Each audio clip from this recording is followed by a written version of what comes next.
Welcome to Movie Life Crisis. Join us as we watch the best movies from 30 years ago.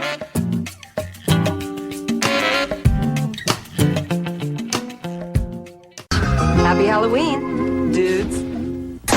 He's a cop from the 90s who just woke up in the 21st century. I've been dreaming about killing you for 40 years. She's his new partner. What I wouldn't do for some action. With all the right moves. I'm impressed. And all the wrong phrases. Take this job, you can shovel it. Close enough. Sylvester Stallone, Wesley Snipes. Demolition Man, rated R. Starts Friday, October 8th was what he was going to say. That's what he was going to say. Yeah, that was. Dude, was that a Janet Jackson song over that trailer? Is there one where they sample the Bee Gees? I don't know what that was, honestly. It sounded like maybe it was just a generic Jimmy Jam and Terry Lewis song. It definitely sounded like a song where somebody would be wearing really baggy pants, like doing the Running Man. Yeah, for sure. I like how it started off with Happy Halloween, dudes. Yeah, that was the commercial that this TV spot was ripped from had like the Elvira. I think it was like a Wendy's or like Burger King Elvira commercial. And I left it in there just because I knew you would enjoy it. Elvira. Good Lord, that's dusting off a classic. Movie Life Crisis Season 3, Episode 21, Demolition Man. Demolition Man. We're not far off the original release on this one. Recording it 10 days after? Yeah, we're really close. We're a couple weeks behind. We hardly ever do that right. Well, we attempt. I mean, technically this isn't right either, but it's close. We're in the ballpark. I like to be in the right part of the year because that's when all the 30th anniversary articles start coming out, and I can read there's an interview with the writer who came up with the 3 seashells thing. Yeah. And if we'd done this in March, that interview wouldn't have been out, and I wouldn't have seen it. So we're in the right spot. You would have to go deep dive. Yeah.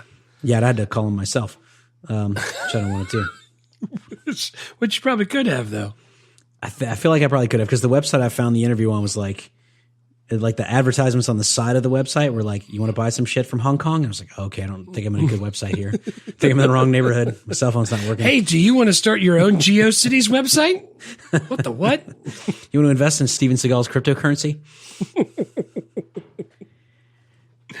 Oh, man. Never am I doing that for that guy. Yeah, hard pass. Movie Life Crisis. I'm JT. You're Jeff. We are almost done with 1993. We got 5 left. This is, I think, the 5th to last movie, and it's one of my favorites. Yeah, it's fantastic. I can't believe we're already to episode 21. 21? Yeah, man. We're cooking. 3, 2, 1. We're also in the time of the year. We're in the toddler cough in my mouth season, so I'm a little cold. I have a little cold, but that's just how it's going to go the last couple of months. My kid thinks they tell secrets into people's mouths. Daddy, I was... He goes out into the world and he's, licking stuff and touching other kids in the face, and he comes home and coughs in my mouth while he tells me about it, and then I get sick. It's whatever. It's fine. That's what the next couple of years are going to go like. And this is how we all got COVID. That's right. Somebody got off a boat in Formosa and forgot to wipe themselves, and that's how we all got the flu. How you doing? How you doing? How you doing? If I hadn't been sick, I really wanted to. Roger, real life friend and also Patreon supporter, assures me that I can run a 100-meter dash in under 20 seconds, and I really wanted to try and do it, go to a football field and try and do it, but I came down with the whatever this is that I got, so I have not. Yeah, but I'll go back to that once I feel healthy. I'll do 2 hours of stretching, and then I'll do 100-meter sprint. See if I come in under 20 seconds. I can. Yeah, I'm gonna go. I can go out to the track out at school, have somebody film it. See if we can actually do it. Yeah, that's good. I can. I gotta wait till it gets a little colder. I can't run in the 70s. I'm not built for that. I think you're gonna need also your whole planning period's not gonna be enough time for you to stretch. I don't know. I got block scheduling now. I think I could fit it in.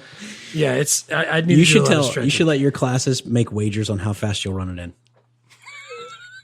I think also I can have some of the track kids run with me so we can see how actual slow it is on video. That sounds great, man. I think that's a fantastic idea and a fitting tribute to Cool Runnings. What's those? What are those sports bras that tell you how fast you're going and stuff like that? You know what I'm talking about? I don't know. I didn't. The sports bra with a speedometer. I didn't know that was a thing. Yeah, a lot of the athletes wear them up under their shirts. Some of them don't wear. Who's that quarterback who looks like an Ewok? What's his name? I don't, dude. I haven't watched football in 10 years. I don't know. Are you talking about the heart rate trackers and stuff? Those tell you how fast but it does all kinds of stuff. It keeps track of your Like, I don't know, speed and everything, I think. Yeah, I don't know. Roger will know that. He runs all the time. Send me a sports bra and I'll run in that. News, we're a little bit behind on Patreon. Major League is going to come out next week. It's supposed to come out this past week. Blame Jeff. Yeah, it's on me. I watched the wrong movie. I was completely ready for Demolition Man last week. That happens. We're in a good groove, though. We're going to keep cranking out Patreon movies every other week, barring any other scheduling snafus. But I think we're in good shape. So Yeah. All right, let's talk about why this movie was chosen. Give me your insight on that. Spoiler, because it's freaking awesome. Well, yeah, because we both really, really like it. And also it's really close to the anniversary. So that's why we picked that now, I think. That's why we put it in there. Oh, yeah. At this point. Because the only other thing that I see is Columbus Day, and that's not really a reason to watch Demolition Man. Unless you're considering Columbus the Demolition Man. Stallone, he's Italian. He probably celebrates. Yeah, that's how that works. Why not? Yeah. Dude, I don't know. Because we would like this movie. Yeah, because this we've movie's always awesome. liked this movie. Even That's if why we were picked doing it. 10 movies for the year, this would have been one of the 10. That's how much I love it. Absolutely. Yeah, absolutely. So this was a no-brainer. After watching it again, I realized why we picked it. Yeah, absolutely. Give us a synopsis. A police officer is brought out of suspended animation in prison to pursue an old ultraviolet nemesis,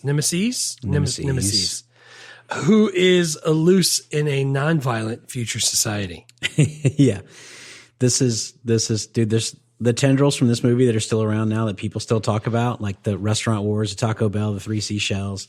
Like, Yeah. there's so much. I don't know how many people are even aware that came from Demolition Man. The three seashells, I can't imagine anybody not knowing where they came from, but maybe, I guess if they're young. Well, but even stuff like the Taco Bell redesign, the color scheme, like the Taco Bell purple stuff, that all was designed for this movie.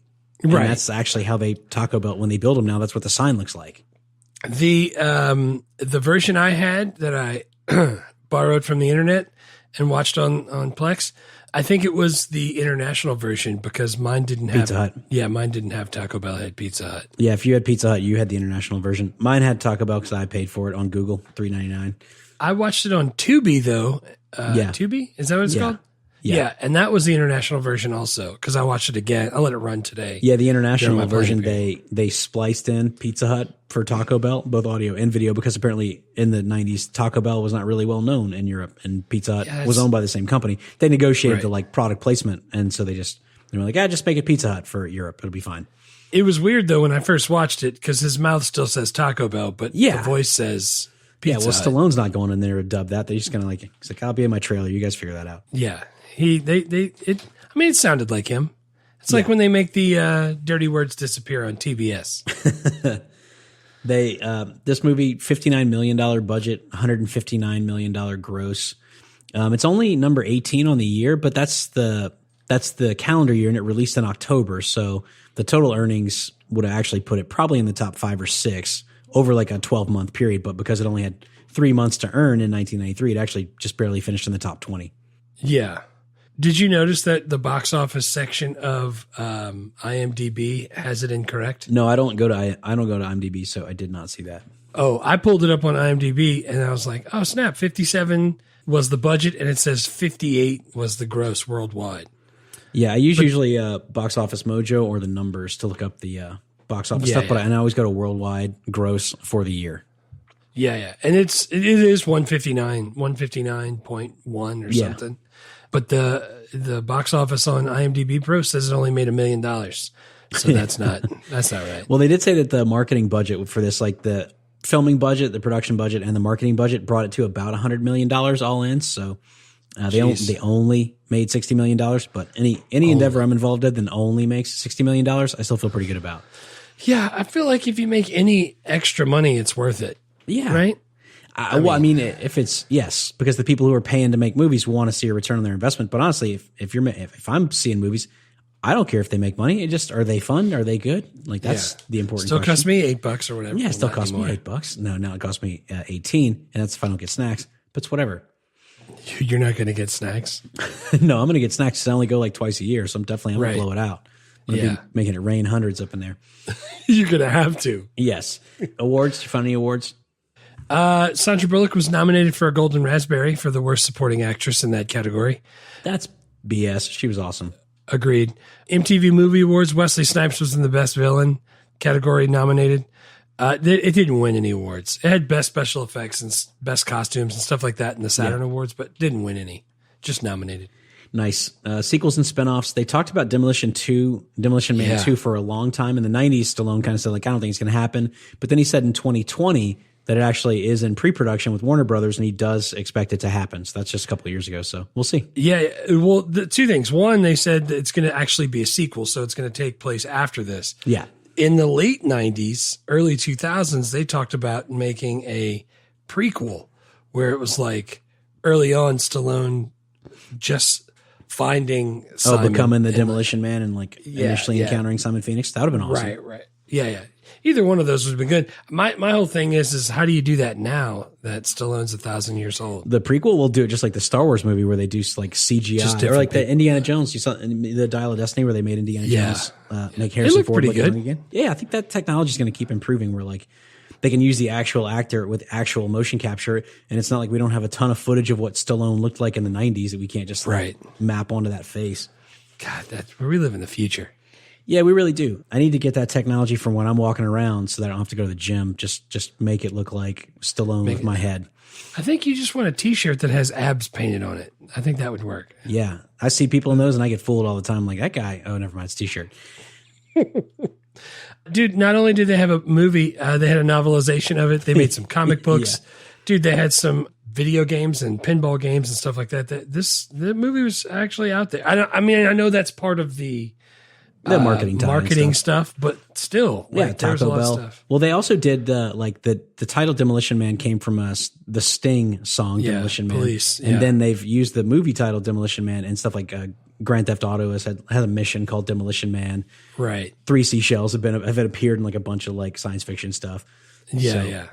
What about Dennis Rodman doing his hair blonde because he liked the way Wesley Snipes looked? I know. I love that. And now Jeremy Sohan for the Spurs dyes his hair blonde. He probably has no idea what Demolition Man is, but he's just doing it because Rodman did it. He did it because Rodman's doing it. It turns out Wesley Snipes didn't even like the hairdo. No, and Wesley shaved his head right after that. Yeah. Well, I mean, whatever. But I'm here to tell him, not that he cares or whatever, hear it.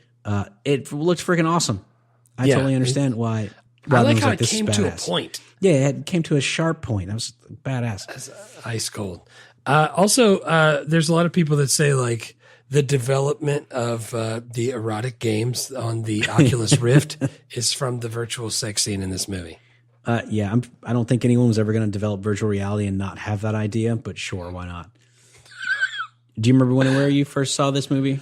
Dude, I don't. All right, so a few things. I don't remember the exact first time. I remember watching this a lot on DVD, and I wasn't into like action movies and fighting movies as much as like you and Joe were.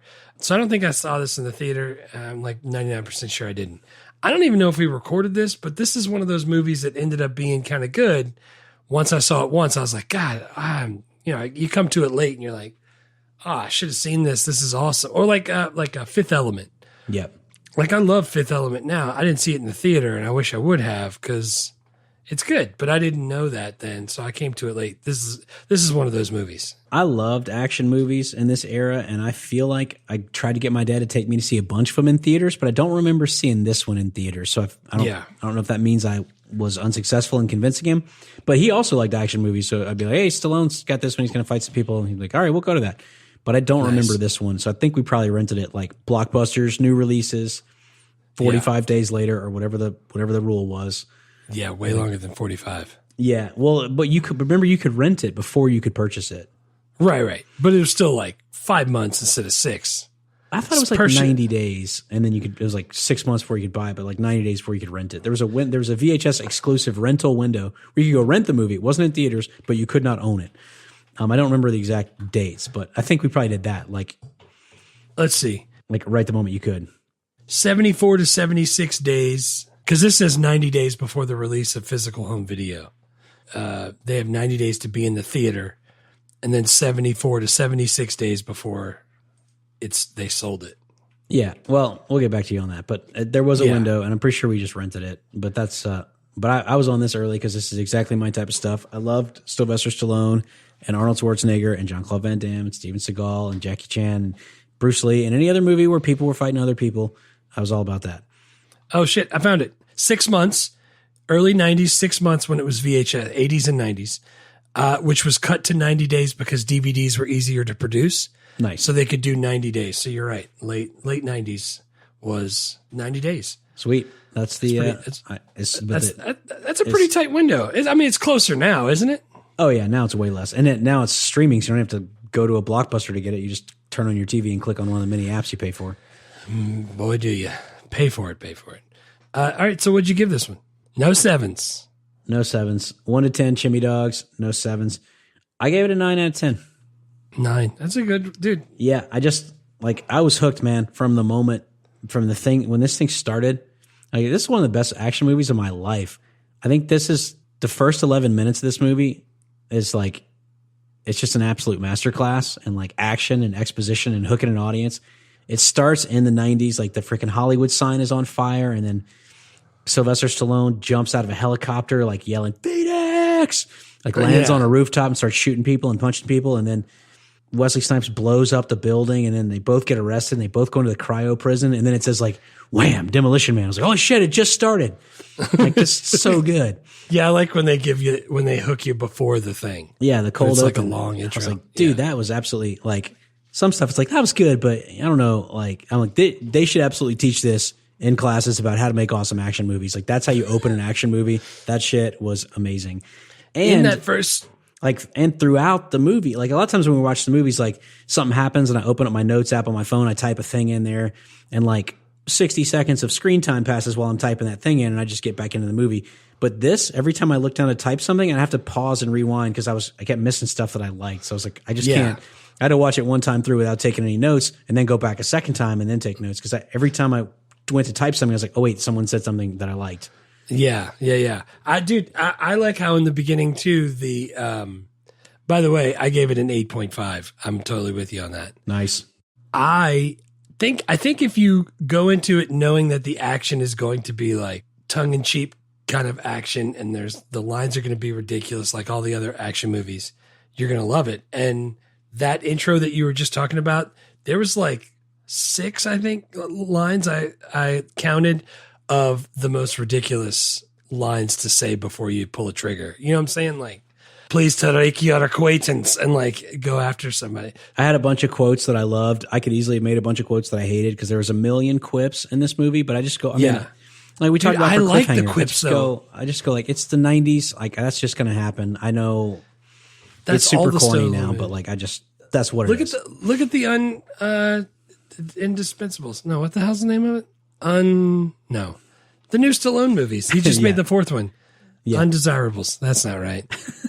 God bless. I can't think of the name of it. It's the the new one with all the action guys. I don't really I like, they're all still like that. They all still do that. Expendables? It's the Expendables. The Expendables.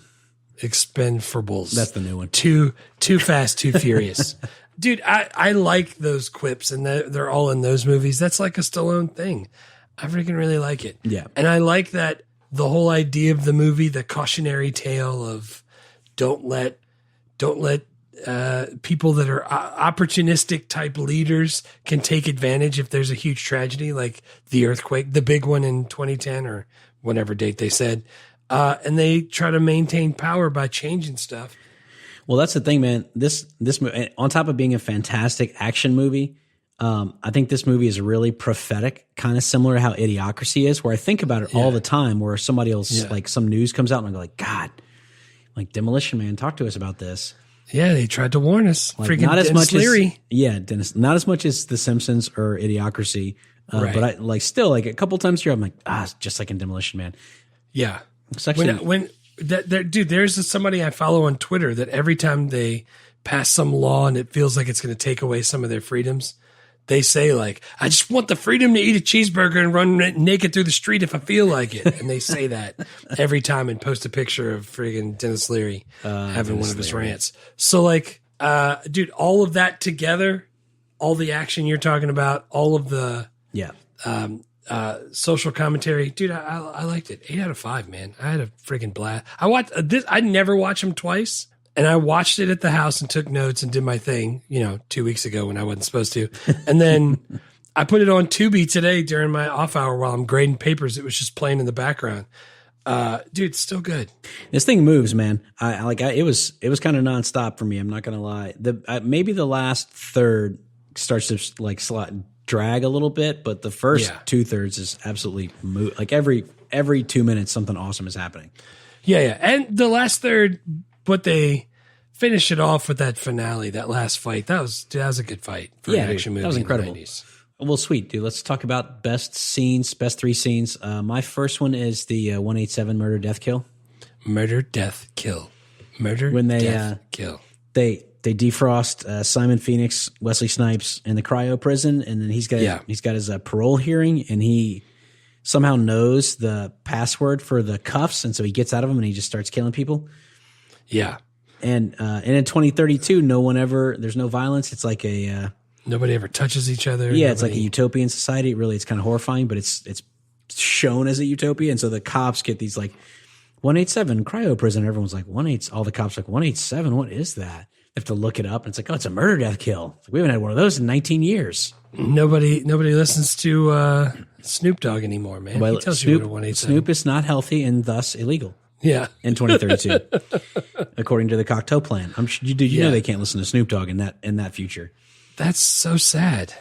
Yeah, that is. I couldn't even imagine not having suggestive songs. Yeah, wait, sorry, are you saying that Hot Dogs, Armor Hot Dogs is not a suggestive song? I don't think so. I don't think so either. Now that you say that, though, it might be kind of dirty. These are mini songs. You called them commercials. That's the most popular oldie station. Dude, I think about that all the time. Because literally you can go on YouTube and find YouTube videos of old commercials and watch the old commercials just for the commercial's sake. And sometimes I'll do that. I'll go like, oh man, I want to go see the little Penny commercials with Penny Hardaway and Chris Rock. Yeah. Tyra, you left your toothbrush at my house. Oh man. So, and every time I do, I'm like, freaking Demolition Man talked about this. We're literally seeking out the commercials for the nostalgia sake. We're doing the stuff that, and dude, like the kids that I teach, none of them have like the premium version of anything. So they're constantly listening to ads. And the amount of kids that I watch, like sitting back at my desk and they're just staring at the ad, waiting for it to be over. I'm like, God, they got them hooked, man. They can't even like. I'll go look up the NBA lockout ads from like the late 90s, like 98 or 99. Regina maybe. Miller, you stink. Regina Miller, you stink. 2 white guys playing horse. It's fantastic. But yeah, no, the 187 murder, death, kill. I was thinking about it as it was happening because they show Wesley Snipes break out of the cryo prison. He kills the guards. He kills Warden Smithers. Smithers. Take us down. Sir, you're flying the plane. Excellent. But then the whole rest of that sequence you get from the point of view of the police station. I was thinking, I'm like, man, it's actually so brilliant to show the initial impact of Simon Phoenix on 2032 through the police station because the cops are just going, there was another 187. And then he stole a car and they're going, what's happening? Right. Like you got to see all of the future cops going like, they had no idea how to like, it would have been cool to see him just like kicking ass, but it was actually really smart to just show the cops reacting to it from the police station. Exactly. You didn't even actually see him doing all of the ass kicking that he was going to end up doing. Plus, I like how the only person that actually knew who he was or what was going on is Del Paxton from Paxton. And he was like, "Oh yeah, Simon Phoenix. I remember him." It's like, golly, he's awesome. He's awesome. Dude, my first best scene picks up right after that. The cops are trying to take him down, and he's got like he's like typing stuff, and a cop car pulls up, and the squad leader doesn't know what to do. He's got his little handheld thing that like tells him how to handle it. That's one of my quotes. It's a little Palm Pilot, and he's like, "Maniac is imminent. Request advice." And it was like, with a firm tone of voice, demand the maniac lie down with hands behind the back. And he says it, and then he turns around. He does this little quip. He's like, "Ooh, such nice and tidy uniforms. Ooh, I'm scared." Stuff like that. And he's like, "Maniac has responded with a scornful remark." And it's like, approach and repeat the ultimatum with a firmer tone and add the words "or else." I was like, oh my God. This is like what new teachers say when kids are fighting. they just don't know what to do. That one's so good. As soon as I saw it, I totally remembered it. Me too. I also have in one of my 3 quotes, Maniac responded with a scornful remark. That shit freaking made me laugh out loud. Oh, man. And add the words or else. Oh, man. Who thinks of this stuff? It's great. I like it. Yeah. What's your second one? My second one is all the way, like, probably halfway through or more through the movie when the cops go down into the underbelly where Denis Leary does his dumb Denis Leary speech. Yeah. I hated Denis Leary's speech because it was very obvious that they just said, Denis Leary, do like 20 seconds of your stand-up right here on film. Yeah. They wanted him to rant. That's why they did that. Yeah. And he wrote it himself, and it was very apparent that he wrote it himself. And now, 30 years later, I'm like, God, why didn't they just write something for him so I didn't know that was Denis Leary doing a rant in this movie? Right. He's really good in this part, other than that one scene, that one speech. But like, let me tell you though. Oh, go ahead. No, I was going to say, let me tell you, I was like, as soon as I saw him, I was like, oh crap, I forgot Dennis Miller was in here. And then I realized like halfway through me writing Dennis Miller a bunch going, wait, no, that's not Dennis Miller. Yeah, I don't want to imagine if he would have here. wrote his rant. Yeah. Imagine if him writing a rant, we would have had to look up 1,000 freaking references before we could have even talked about it. You probably would have got a lot of the references down and been like, it's like, what? When Hannibal stormed the Alps? What the hell does that mean? Yeah. Yeah, I didn't know, but I didn't like the Denis Leary doing Denis Leary's speech. But when like the Oldsmobile 442, the Rat Burger, all that stuff down there was awesome. Like I love that. Yeah, that's cool. And Jack Black. Yeah, Jack Black making an appearance. Didn't even say anything, did he? No, I don't think he had a line. Yeah, I recognized him as soon as I seen him though. Yeah.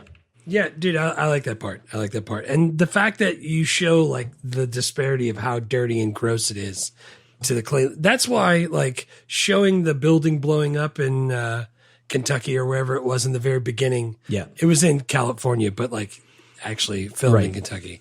Showing what the 90s look like compared to how clean it is in the 2032. You got to see the bad so you can understand how clean it is before. Yeah. Well, there were a bunch of writers on this script, so much so that there even was like lawsuits about who got the writing credits. And one of the writers added that you have to start the movie in 1996, Los Angeles. He said, if you don't see Kansas, it's hard to appreciate Oz. Oh, that's good really way. smart. That's a good way to say that. Show like the Hollywood sign on fire, shit blowing up, and then go to like Utopia where now all restaurants are Taco Bell. And I like that. This is just a smart movie, man. Anytime there's some utopia where everyone's happy, but also you can't use salt and you can't swear, like there's definitely going to be an underbelly where people are actually poor and dirty, but having a lot more fun. Yeah, way more fun. It's the tale as old as time. It's like the 5th level of the Titanic, where the people are just down there poor having fun. Yeah, just loading the coal into the engines. And I like that Stallone because it's always like it's the same thing, right? They thaw the guy out from the future and like, how awesome is this? And he goes, this place is a fascist hellhole. Put me back in the freezer. I'm like, good for you, buddy. Want this. Right. Yeah. Speaking of that, my next scene is the virtual sex scene. Not for the virtual sex, and not because I used to because it's just flashes of pictures on the screen, and I tried to pause it to see if it was Sandra Bullock's real boobs. Yeah, it's not. It's not. No, we know it's not. Dude, the whole thing where she's like, everybody's so like upfront with their feelings and out in the open. Yeah. And she's like, John Spartan, there is of course a well-known and documented connection between sex and violence. Not so much casual effect, but the state of general neurological arousal. And after observing your behavior and my resulting condition, I was wondering if you'd like to have sex. And he's like, with you? He's like shocked. He's like, now? And she's like, mm-hmm. He's like, all right. And then they sit down and she brings out a towel for him, which I thought was great. And the little headgear thing that he puts on his head. And they virtually connect neurologically. And then he's like, he can't take it anymore. And he's like, what the hell is this? Takes it off. And she's like, what's wrong? You broke contact. He's like, contact? I haven't even touched you yet. He's like, it's like boning Mrs. Pac-Man. It's like, what do you say we do it the old-fashioned way? And she's like, ew, fluid transfer. And the part that I like the best is when she starts to like really start to question like how gross he is. He's like, yeah, boning, doing the wild mambo, the hunka chunka, and he's like freaking dry humping in the air. And she's like, exchange of body fluids. You know what that leads to? He's like, yeah, kids, smoking, the desire to raid the fridge. And then she breaks it down. She's like, after AIDS, there was NRS. After NRS was UBT. The first thing he did was outlaw all fluid transfer. And he was like, so there's no kissing? He's like, what about kids? And she's like, oh, you have to go to a lab, and that's how procreation happens. That whole idea, like, I would have never thought to put that in a utopian society. But then after seeing the guy whose idea it was, you could see like why he did that. He's kind of like that. Yeah, and it's one of the really memorable scenes from this movie, and no one fights anyone else, and you don't actually see Sandra Bullock's boobs. It's just because like this is the society they created. No fluid transfer. One of the first things that Dr. Cocteau outlawed. Yeah. And now if you want to have a baby, you have to go get a license, and then it comes from a lab, and you never actually touch each other. It's like, well, I don't think that's worth it. That's definitely not worth it. The best part about the kids that I have was making them. Yeah, I like that. I like that the whole speech. It's like, let's have some sex. And let me get your headset and a towel, and we'll sit across from your sunken living room. You're wearing like a freaking kimono with shiny dress shoes. With no sleeves. Yeah. And he looks at himself in the mirror, and he's like, happy Halloween. And he's like checking his breath and stuff. That's ridiculous. Yeah. Because he didn't know. That's great. I like that. Yeah. Yeah, that was a good one. My last one is the final scene in the cryo prison, the final like boss fight between him and Wesley Snipes. Just good, man. I love that the 80s and the 90s, you had to have like the ultimate, because there was no CGI, so you couldn't have robots throwing cars at each other like in the Matrix movies or in Transformers. Like you had to physically just punch each other, just two jack dudes punching each other until one of them fell over. Let me ask you this though. Wait, real fast. So, you know how I'm sure I've noticed it before, but I never thought about it until I was watching this one. Stallone will like punch Wesley Snipes in the gut, and he'll just kind of like sit there and wait for the next punch. Yeah. Is that because he's stunned, or is that just because it's in the script? Or like, I've never been punched. I've never been in a fight. So like, if somebody punches me, I feel like I'm just going to fall down on the ground and start crying. I think it's just the fight choreography in the 90s is probably a lot more like kind of basic. Because I think it's one of the things that Jackie Chan kind of got famous for is he brought the Hong Kong fight choreography to the United States. And it's like he's fighting 50 people all at one time, and they're all kicking each other in the face. And it's like, it's really like, and then it's like Jackie Chan, and it's Jet Li. And then it's like, so I think the fight choreography is still coming along.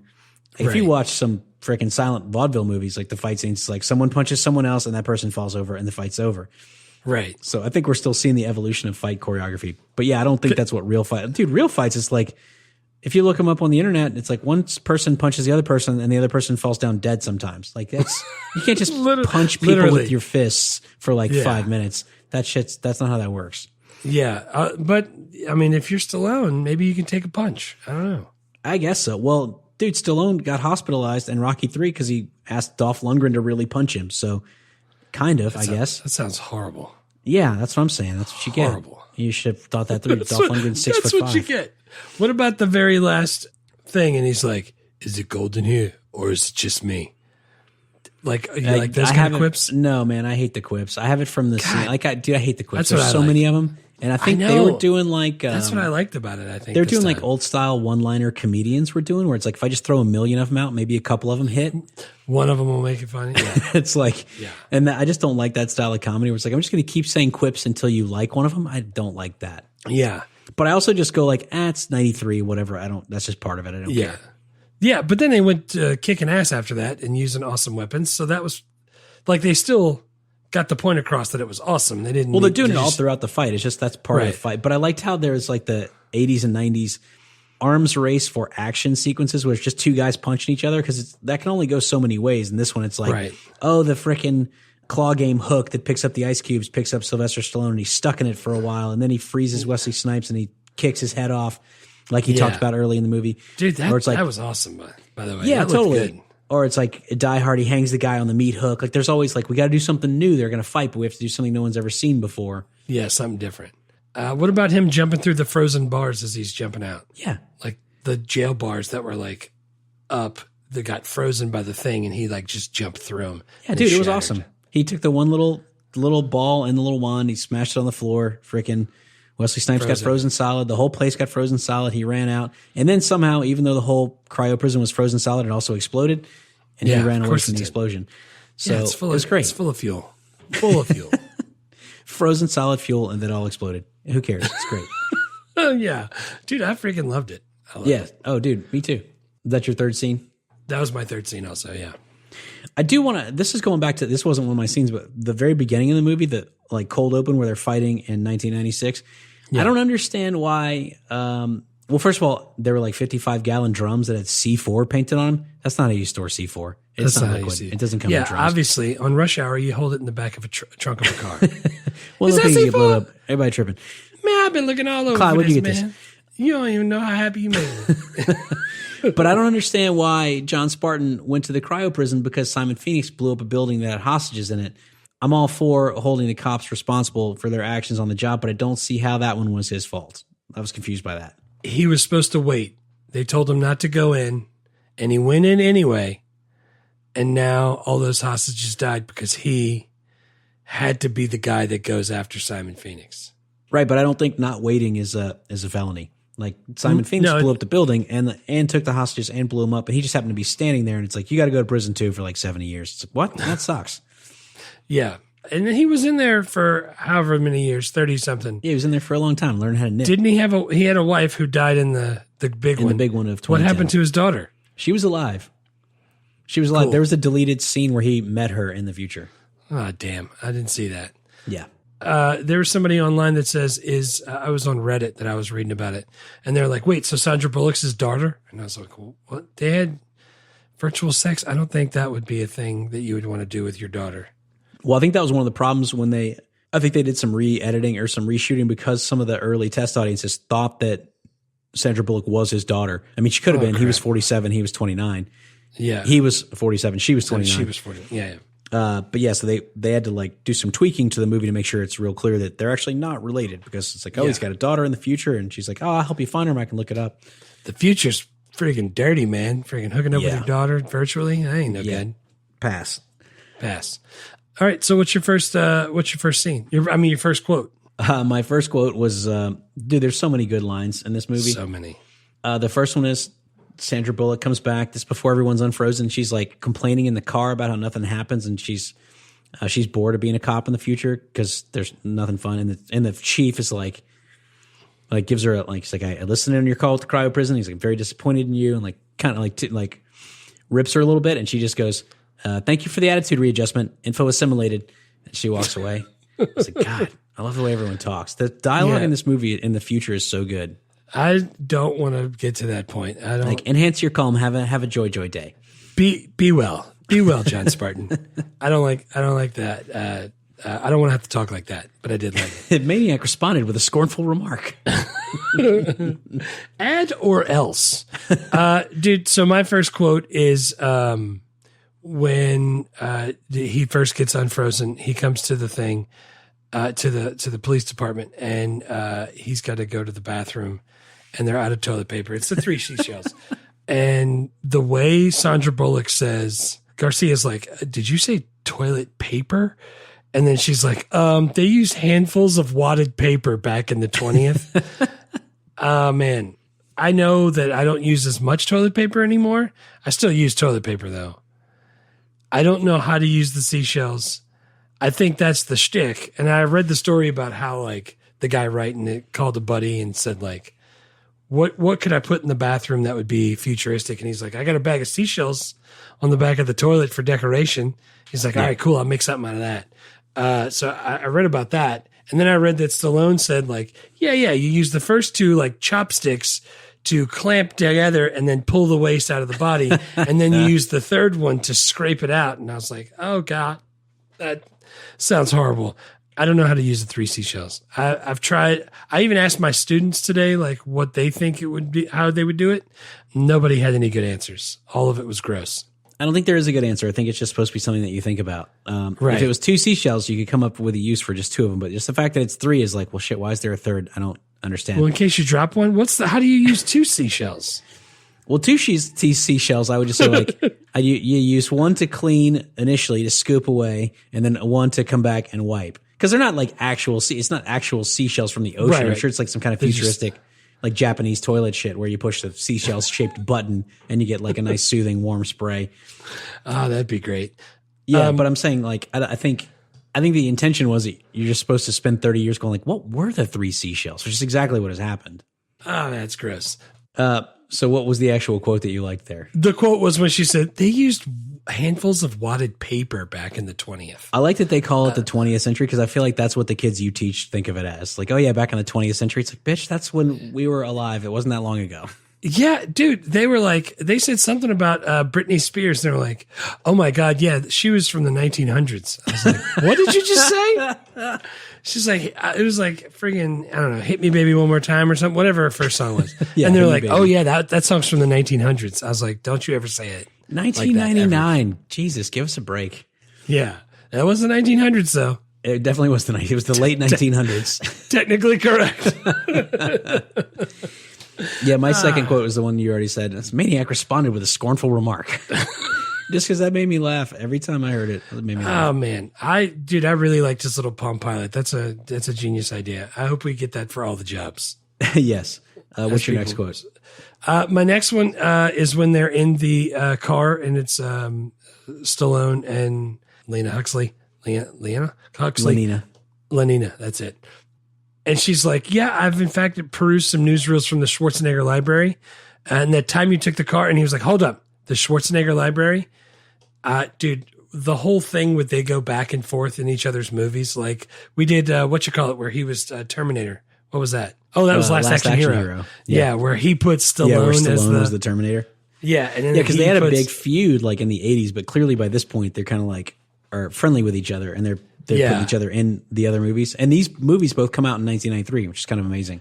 Yeah. And that's, I freaking love that. When he was like, I kind of wonder if they negotiated that. Like, hey, Schwarzenegger wants to put you in Last Action Hero as the actor in T2. Maybe there's something you could put him in. And he's like, I'm doing Demolition Man. He could be the Schwarzenegger Presidential Library. I don't know if they did that or not. She, I thought it was great how they added in there. His popularity caused the 61st Amendment.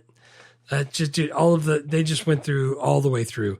But when he was like, hold on, Schwarzenegger Library, because like I'm picturing, like you said, them feuding constantly. I forgot that was even in there. I freaking loved it, so I threw it in there. I definitely didn't forget that because I think about that. Well, I thought about it all the time when Schwarzenegger first started getting into politics. I was like, freaking Demolition Man again. We're gonna have to pass the amendment so Schwarzenegger can be president. The governor. Yeah. What's your third? My third quote is again at the police station when he's first unfrozen and he sees Zachary Lamb, the old guy who was his helicopter pilot back when he was young. And he's like, gosh, shit, you were a hell of a pilot. And he's like, peep junk, Spartan, you find 1 credit for the violation of the verbal morality statute. And Benjamin Bratt says to Sandra Bullock, he's like, they seem to be friends, yet he speaks to him in the most profane manner. And then Sandra Bullock goes, if you'd read my study, you'd know that this is how insecure heterosexual men used to bond. Oh man, that's what I'm saying. They're just straight out in the open with all the stuff. Oh man, it was so good. I like it. Dude, my third quote was like that. It's when she comes walking out and she says it like really low, and she says like sanctimonious asshole. And the machine on the wall says, Lena Huxley, you've been fined 1/2 credit for sotto voce violation of the verbal morality statute. And I was like, sotto voce. And it's Latin for like right. under your voice. Yeah. It's like it's speaking with a low volume. Yeah. Dude, that's freaking great because she whispered it and it changed what the actual thing on the wall says. Dude, changed the fun. Dude, tell small things. Tell everybody like about the thing you found on the internet about the machine. Oh, dude. So I was looking up like stuff about these machines, and I came across this website where the guy talked about how he was making one. So he took a PS3 microphone camera combo and put it in a thing that looks just like that. And the reason put it in like a housing and use like a Raspberry Pi with some AI software, like voice algorithm so it stuff. could recognize when he said dirty words. Dude, and there's a video on YouTube. He actually, if he swears in front of it and like it plays the audio clip and then it prints out a ticket that says fine. Out a thing. So, dude, I found out why it looks so good is because those things, those used to be intercoms in Germany throughout the 80s and 90s. So everybody was like, yeah, they look kind of fancy. Let's just make them that. They add the little printer. And, dude, his prints it out and it says stuff on it and says fine awesome. And everything. God, it's genius. Yeah. Yeah, the YouTube video I saw, I was like, shit, this really works. This is fantastic. It would go off constantly in my house. I don't want to. It would go off constantly in my house too. It definitely have to have an off switch if I had one. Yeah, they have. That's all three though. That's all three for me. Nice. Any other extra quotes for you? No, there was a bunch. I mean, the dialogue in this movie is fantastic. So yeah, but those are the three that I got. Let's do characters. Who's your first character?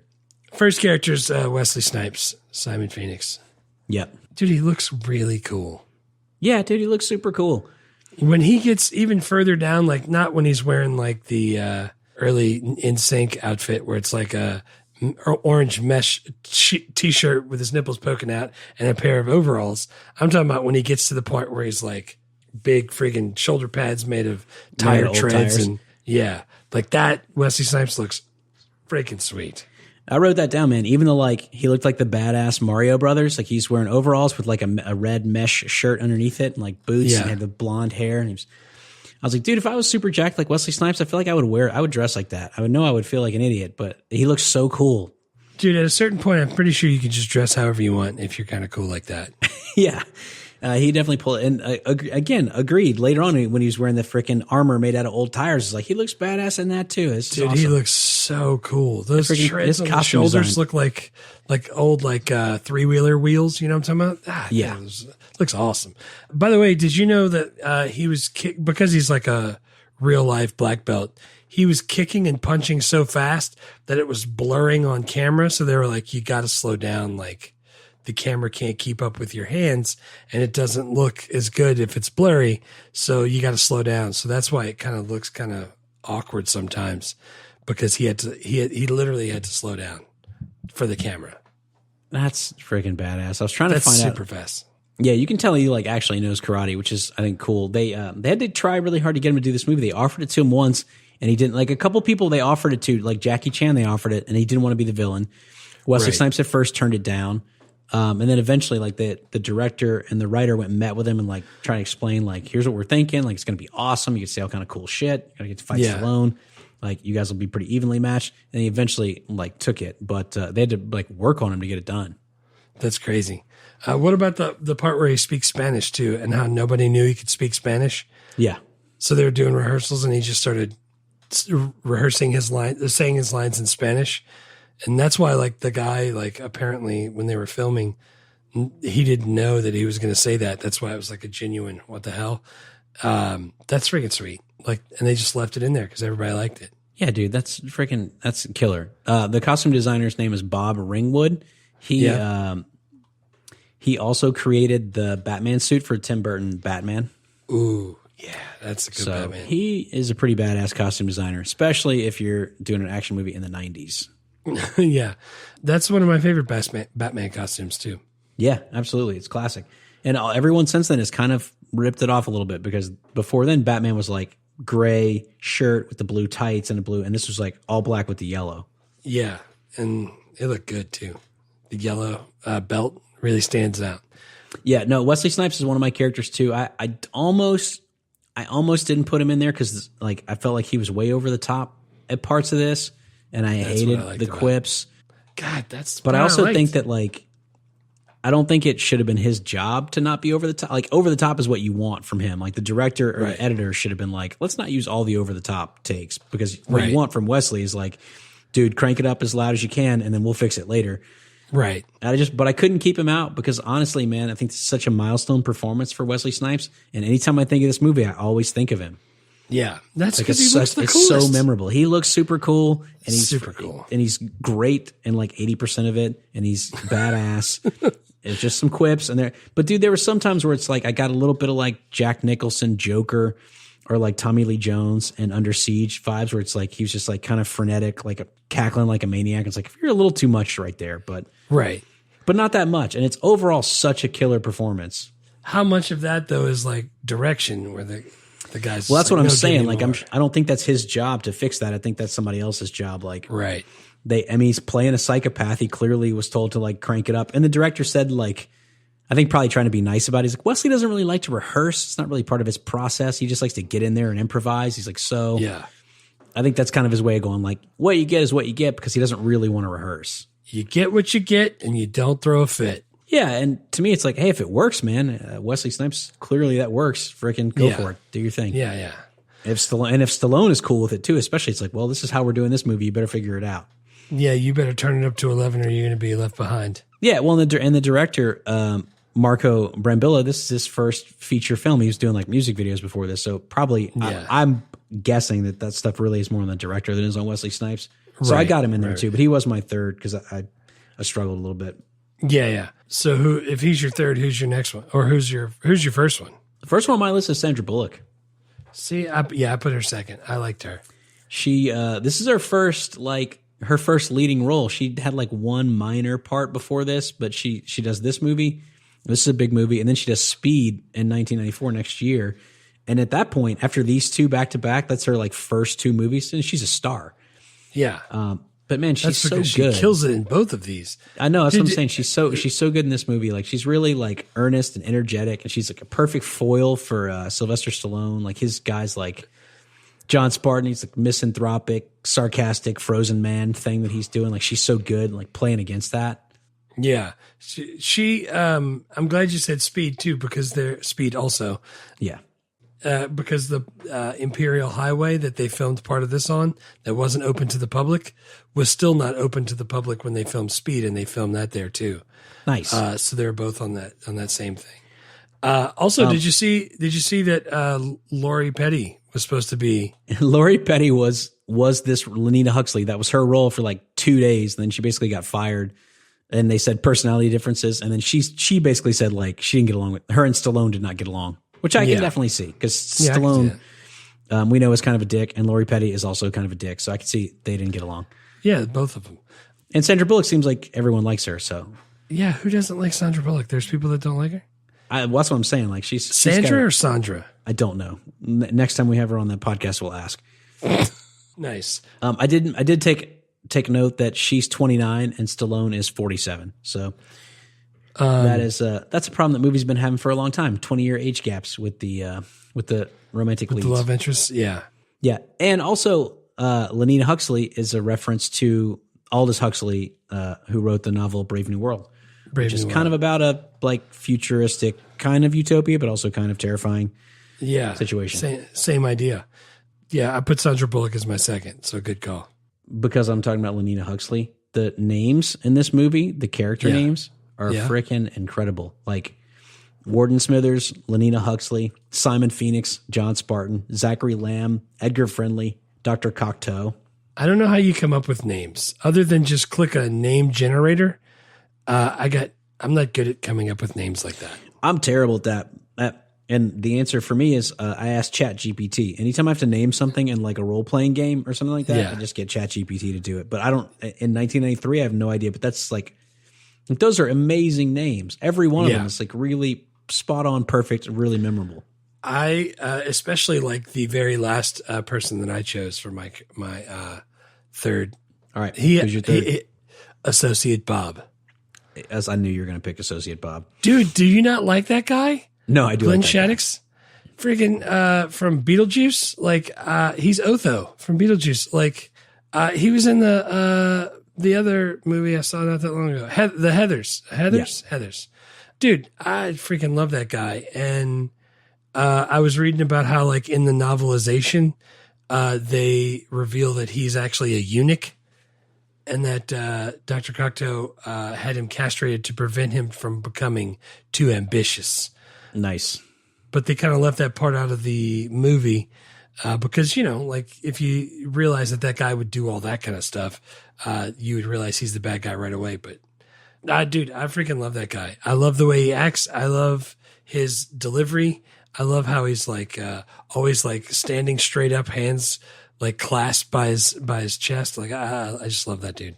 And every time someone gets killed and he's like, I'm Associate Bob. I'd be very happy to remain on during your administration. Yeah. And Wesley Snipes is like, yeah, sure, whatever. And then at the very end of the movie, Denis Leary's like, he's like, Bob, stop. He's like, let's talk about your hair. He's like, pick a color. He's like, what is this, kimono? He's like, you got to lose that. You look like a couch. Freaking Denis Leary he's funny sometimes. He was definitely funny in the 90s. I don't know if I think he's funny anymore. It's probably been a long time. But at the time, I thought he was really funny. Yeah, his asshole song was Oh yeah, it's great. super funny back in the day. So who's your third? My third was Sylvester Stallone. I didn't put Stallone. I don't know why I didn't put him, but I didn't put him. I mean, he's just like, if I rank his movie roles, this is either second or third for me. Like, it's definitely behind Rocky. It maybe is behind Rambo. I'm not as big on Rambo. I'd have to go rewatch Rambo, but this is in the top three. Yeah. I didn't like Rambo as much as I liked Rocky either, but I'm saying like this guy's a Mount Rushmore action hero of my lifetime, and this is probably his second most memorable movie role. Like it's great. I really liked Rocky. All the Rocky movies, I always liked those when growing up.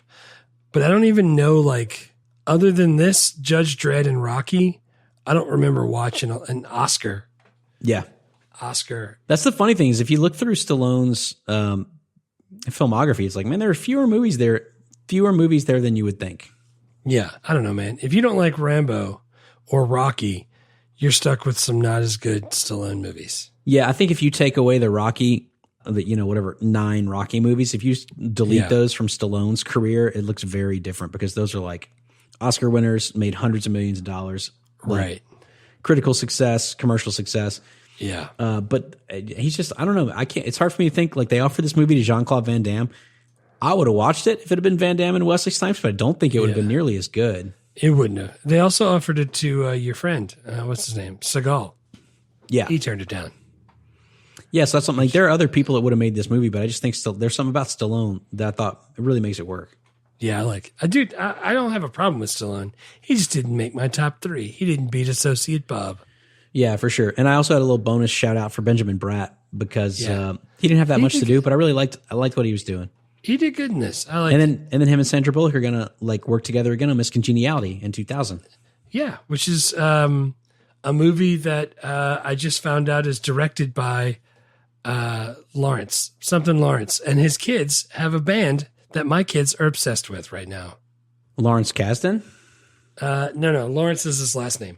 Oh. And the name of the band that they started is called Lawrence. It's just like a bunch of it's like white people funk. Mark Lawrence, I think, is the right. He's a writer, not a director. Written by Mark Lawrence. Mark Lawrence. That's a long anecdote without very much information in it. His kids made a band, which is fantastic. You guys should all check them out. They're I'm gonna mark that super so I can fun. go delete that later. Whatever. Super fun. My kids listened to a band from the guy that directed that film. What was his name? I'm not sure. Actually, maybe he wrote it. The important thing was he had an onion on his belt, which was his style at the time. It all came together at the end. All came together. Writer, director, actors. The first thing I had on this was the producer. Joel Silver was a producer, and I think it's worth talking about Joel Silver because he produced basically every iconic 80s and 90s action movie, like Commando, Die Hard, the Lethal Weapon franchise, all the way to like the Matrix. Like this dude, everything in the 80s and 90s where shit blew up, he produced. Yeah, I liked a ton of his movies, and there's a bunch of them that I could take or leave. Like again, there's some misses, but like he's every big action movie he had a part of. Yeah, and I like the Die Hard movies. They're just not like all of them aren't my favorite, but like he did like Kiss Kiss Bang Bang and like when I started getting into scary movies like House on Haunted Hill and 13 Ghosts, he did those. So dude, he's awesome. Yeah. I don't know. I'm not 100% sure on what producers do, but man. Yeah, I think it's a pretty vague job title, and he didn't executive produce that many things, but he did produce a bunch of stuff. So he was one of the multiple producers, people that did stuff. Yeah, I mean that's the stuff that brings people to like the people who end up being responsible for a project. Hire the director, find the studio, get the script, get the actors. Right. You know, I think that job title can be like they are in charge of everything. To like they kicked in $20,000, and then we told them when the screening was. Right. But this guy made enough money and won enough stuff that I think he probably was pretty involved. Yeah. The director, Marco Brambilla. Or Brambilla. That bus over there. Tamazula. First time director for this movie. He was a music video director. There was a point in time, and I guess maybe they still do it, but like people direct music videos and they would be like, that guy's awesome at music videos. We should give him a movie. And then sometimes it would work out. Yeah, all the stuff that I saw, which, by the way, if you haven't seen the stuff that he's into now, like these single channel, high definition, like videos that are like 4 minutes long, that are like art installations, they're awesome. Like he did the Power video for Kanye West, which isn't even the whole song. It's like 1 minute and 15 seconds. It's awesome, dude. It's layered videos of other stuff. God, it's like zoomed in, and as you zooming out, it shows the whole scene. It's ridiculous. Yeah. All of his stuff is good. And you could tell, like, the stuff from Demolition Man and the stuff that he did before to this Megaplex stuff that he's doing now is crazy good. Yeah, and he didn't direct that many movies. He did this one and like maybe one more, and then kind of went just to doing like that, like you're saying, like music videos and kind of art installation, like kind of almost digital art stuff. Yeah, it's digital art. That's basically what it is. Dude, I tried to look up the other thing that's marked down in his filmography. It's a anthology film that explores where the line of art and pornography intersect. And I was like, oh, okay. Shouldn't have looked that up on the school computer, but, since we're doing it. Yeah. Subscribe to Patreon, $5 a month, because Jeff might get fired from his job. Dude, I didn't look up the movie. I didn't watch it, but. Yeah. Did you look up anything about the writers? I just saw that there were a bunch of writers involved. Like someone came up with the idea and wrote an initial draft, and someone did a total rewrite, and then someone else came in and did another rewrite, and someone else did some punch up work, and then that's all. Leary wrote his part, and Snipes was ad-libbing, and there's a million people involved. Yeah. So one of the guys that the screenplay did, like Action Jackson was his only movie that he did good. One of the guys did the screenplay for Son-in-Law and 2 of the Universal Soldiers. And then the screenplay, the screenwriter guy for like the main guy, Daniel Waters, he did Hudson Hawk, Batman Returns, Adventures of Ford Fairlane with Andrew Dice Clay, and the Heathers. So like some of the stuff, these guys like but most of it you don't. Which is surprising because it actually, I think, ended up being a really good script. So it's weird that it's like the script came from, half a dozen different writers, none of whom ever sat in the room together, and a director who'd never directed before. And then it actually turned out to be a really good movie. It's kind of surprising. That almost never happens. Yeah, that's good stuff. Yeah. I got nothing else on the writer directors. I don't have any other. The only other good I had was just some cameos. Like Jesse Ventura was part of Wesley Snipes' gang. He had a fight scene with Sylvester Stallone that ended up getting cut out. But you can see him in a couple of the scenes. Yeah. You talked about Jack Black being like in Denis Leary, underneath the city with Denis Leary, where they're eating rat burgers. He's down there. Yeah. And did you see the guy, the lounge singer in the Taco Bell restaurant? Dan Cortez? Of course Dan I did. Cortez. MTV Sports. MTV VJ, MTV Sports, Dan Cortez. Like always wearing the, it was like a bandana. He's always got the like slicked back ponytail, like Steven Seagal with a bandana. I don't know. I didn't know he was in this. I didn't remember that. Well, apparently there was some promotional tie-in with MTV, and I don't know if that was like because he was in the movie, or if he got in the movie because of that, or if that was probably that second one. Yeah, the person who won the sweepstakes got to press the button to blow up the building in the beginning.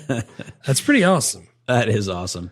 I want to press the button. The only thing I had for was 2 things. One, in the very beginning when Wesley Snipes is typing and he's looking for where the guns are, and the machine's like telling him what a gun is, and he's like, "I don't need a history lesson. Come on, Hal, where's the guns?" I was like, "Hal? Why do you call it Hal?" And then I remembered that's from 2001: A Space Odyssey. So that was pretty cool.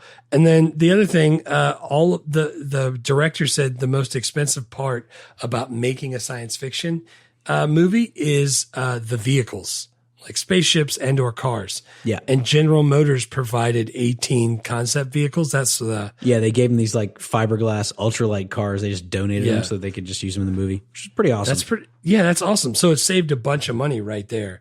That's the only 2 things I had for bonus good that you didn't mention. Yeah, and now you would just do all that digitally. So it's cool that these were actual cars that people could sit in. Worst, I didn't really. I mean, I talked about Wesley Snipes a little bit. I thought he had like he took it a little too far. But again, I don't put that on him. I put it on the director. But I wish he would have been like backed it off as coach. That would be nice. Right. I don't know if it's because we've been doing this for so long now, or that I can't not see it anymore. Now I'm just looking at the stuff that could have been cut out. So I'm just like some of the stuff where they're like taking John Spartan out of the cryo prison. Yeah. That was like 2 minutes long. It could have been way faster. When they're fighting in the museum and he's gone through the whole thing, that could have been shorter. Like, even the going through the underworld, like it's like 2 minutes and 30 seconds of Denis Leary doing his rant, and that could have been shorter. Yeah. So like, I think we could have cut out a total of like maybe 7-8 minutes, and that would have even made it go even faster. Even the thing that, like, the lead into the sex scene could have been faster. Like, all of that stuff. Now that's all I can see. I was like, they could have taken those things out and it would have been better. And now I hate that because I was never that person. Well, I think part of it is that we're watching movies critically, which we really have not ever done before the podcast. And part of it is that just movies they're just paced differently because people, I don't know, like, it's one of the things we talk about all the time. We do these movies. Sometimes it's like, I like that scene was in there because you wouldn't put that scene in there if you made the movie anymore. You wouldn't put the random scene where they're talking about, like, in City Slickers, they're on the cattle drive and they're just talking about baseball when they were kids with their dad. Like, you wouldn't put that scene doesn't advance the plot and it doesn't give you any, you just would cut that, but I like that it's in there. Yeah. But yeah, you definitely could have tightened this up a little bit, but honestly, it's 115 minutes. So it's slightly less than 2 hours. It didn't feel that long to me. I would have maybe, there's probably 10 minutes we could cut out of there, but I think it's actually pretty well paced. Yeah, no, it was fine. Like, we could tighten up a few things, but I think it's pretty good. And even looking back, I couldn't even tell you exactly what to take out, but in the moment, I was like, they could have taken that out. I think anytime you look at re-editing a movie from 30 years ago for 2023, you go like, we're going to take 8 minutes out of this thing because people don't want to sit through Stallone walking down the hallway with his hands handcuffed in front of him. Like, we don't need that. And I was going to say that one of the teachers just sent us an email this past week that said the new numbers are out and the average high schooler has a attention span of like 18 seconds. I was like, so I'm supposed to change up what I'm doing every 18 seconds? Yeah. Yeah, I can't do that. Which is why we don't have a lot of, high schoolers listening to our hour-long podcast about 30-year-old movies from the late 1900s. From the late 1900s. God bless. So old. Yeah, I got no other bad stuff. I hate the quips. We've talked about that. Yeah. They're just in there, though. That's just how it is. Yeah.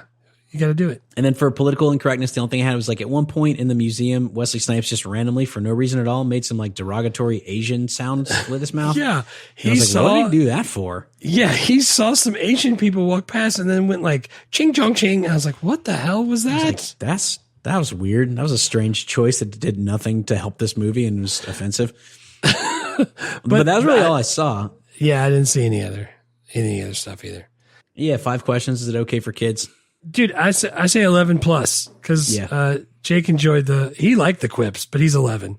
Yeah, that's perfect. And I don't even think, because his 18-second attention span was like squirrel and looked off. I don't even think he saw the boobs because he didn't say anything about it and he didn't look awkward. And I made sure to try to make eye contact with him. Dude, when we were talking about doing this movie and you said you couldn't watch it with him, I was like, I don't think there are any boobs in that. Like, there was definitely boobs. I saw it, but really? that's just my those stunt boobs, and then that call. I just like both of those. I was just like, I remember those boobs, but that was, I mean, that's 15-year-old me going boobs. I feel like I care a lot less about an 11-year-old seeing like 20 milliseconds of boobs than I do him seeing like 2 hours of people kicking the shit out of each other. Right. He knows the difference of what, that's why I was fine with him watching it, but yeah. So would this 11. movie get made if it were pitched now? Yeah. Why not? Yeah. So what year it would be? 2062. Yeah. What restaurant would win the restaurant wars? Chick-fil-A? I was going to say Chick-fil-A. God bless. Whoever pays the most for the product placement is who's going to win. Have a joy day. Movie or a TV show? I feel like movie. It's got to be a movie. Yeah. Who plays the lead? I mean, I guess I'm not going to try and recast this because I think we're going to make a sequel to it. It's going to be the same people. I don't want it to be the same people. Oh, do you have some recasting? Who do you got? I want a prequel. No, I'm just saying I want a prequel. I don't really have any. I don't have any people. I think a prequel would be awesome. I'm trying to think who you could put in it. I want who's the guy from Walking Dead? John Bernthal. Yeah. I want him playing Sylvester Stallone. I don't know why. He's got the dark hair and he's kind of ripped, and I just like the way he could be that guy. He could be John Spartan. But who do you get to play Simon Phoenix? Like every time I look up people, I'm always like, oh, cool. Maybe I'll pick a freaking crazy black dude that's awesome at karate. I'm like, do they even make those anymore? That's what I'm saying. There's like no action stars anymore because all the action movies are superhero movies, and there's no like karateing in those. Everyone just has superpowers. So it's like, I don't know. Yeah. I want who's crazy and about the right age. I think we need to get some. I want Shia LaBeouf. Well, we need to get some unknown guy from like Bollywood or from like, the action movies they make that you see on Reddit sometimes where it's like from Nigeria and it's like guys are like getting launched out of palm trees. Like we need someone from another country that's doing some wild action stuff to be in this. Yeah. Some Ong Bak type Thailand stuff. Yeah. I want the doctor instead of to be Raymond. Wasn't it Raymond Cocteau? Yeah. I want it to be Cocteau. Ramona. Can it be a woman? Yeah. I want it to be a woman, and I want it to be played by Emma Thompson with her British accent.